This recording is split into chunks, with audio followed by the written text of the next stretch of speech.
Hey everyone! Welcome back to another fun and simple English lesson.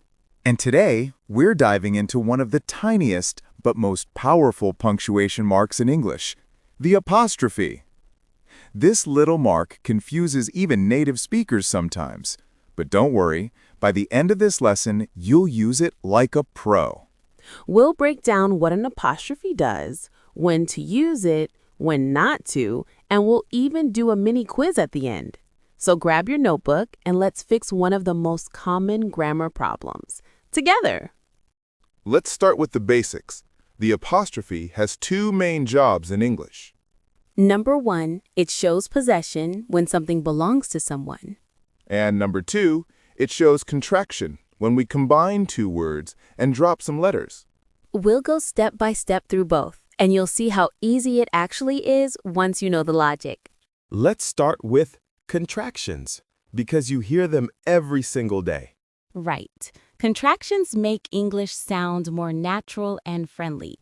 Instead of I am, we say I'm.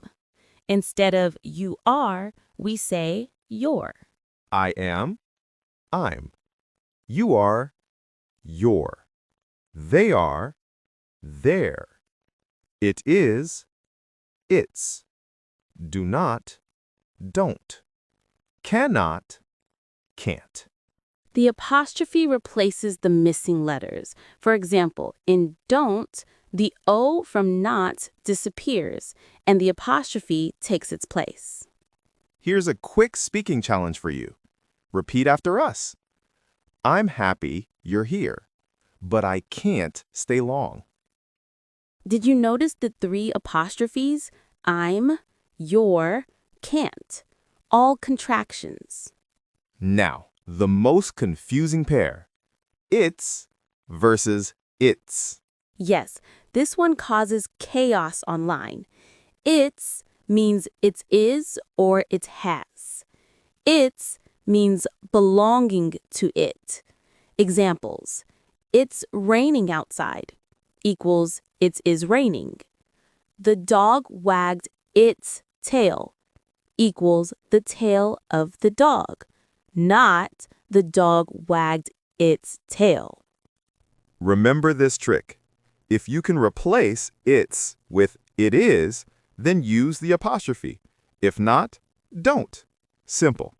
Rule 1. For singular nouns, just add apostrophe S. The girl's book.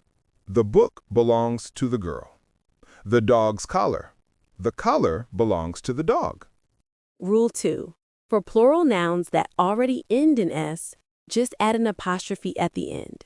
The teacher's lounge. The lounge belongs to several teachers.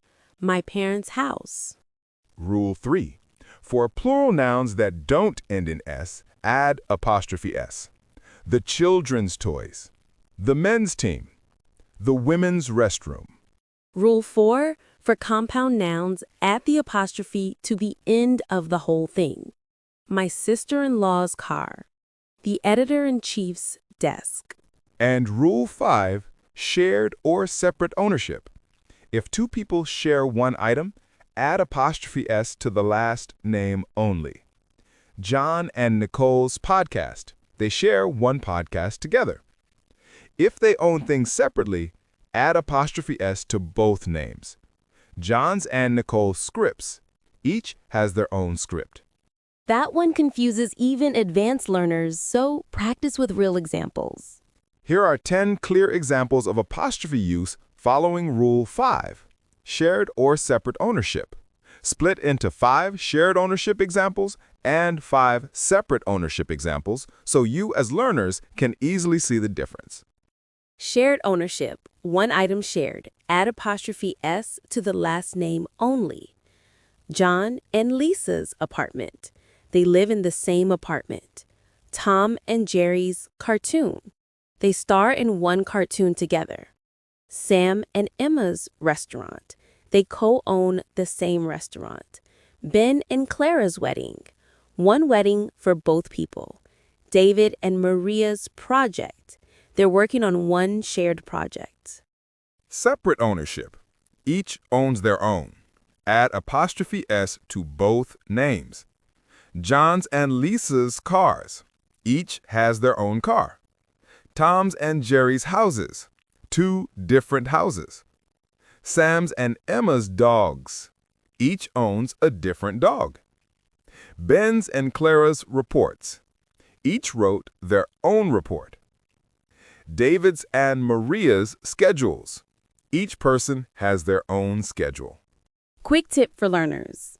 If both names share the same thing, only the last name gets apostrophe S. If they each have their own, both names get apostrophe S.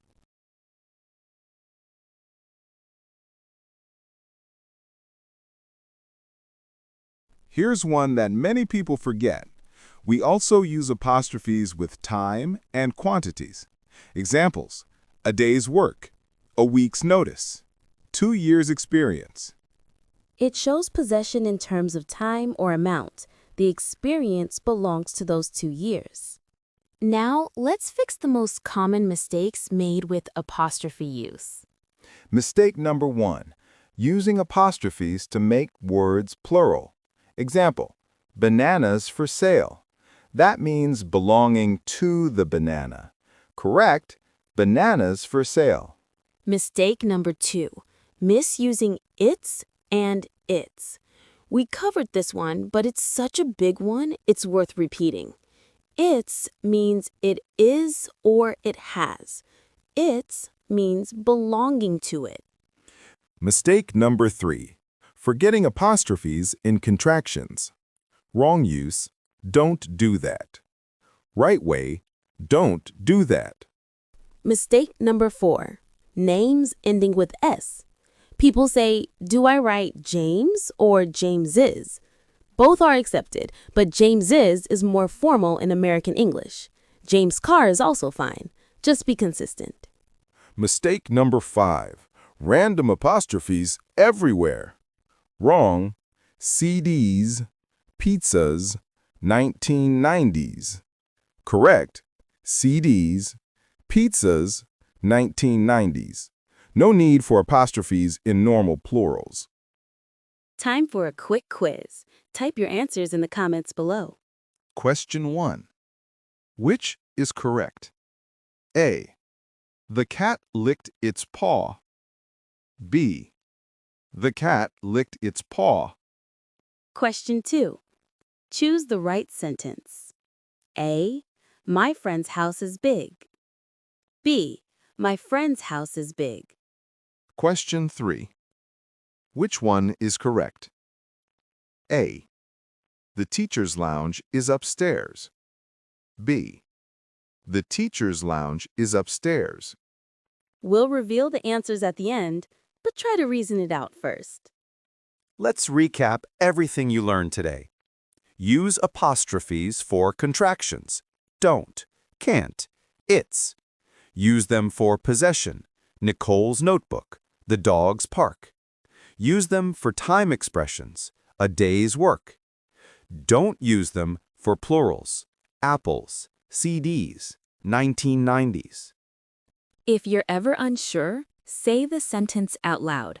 Ask yourself, is something missing? Then contraction. Or, does something belong to someone? Then possession. Apostrophes are small, but mastering them makes your English look so much more professional.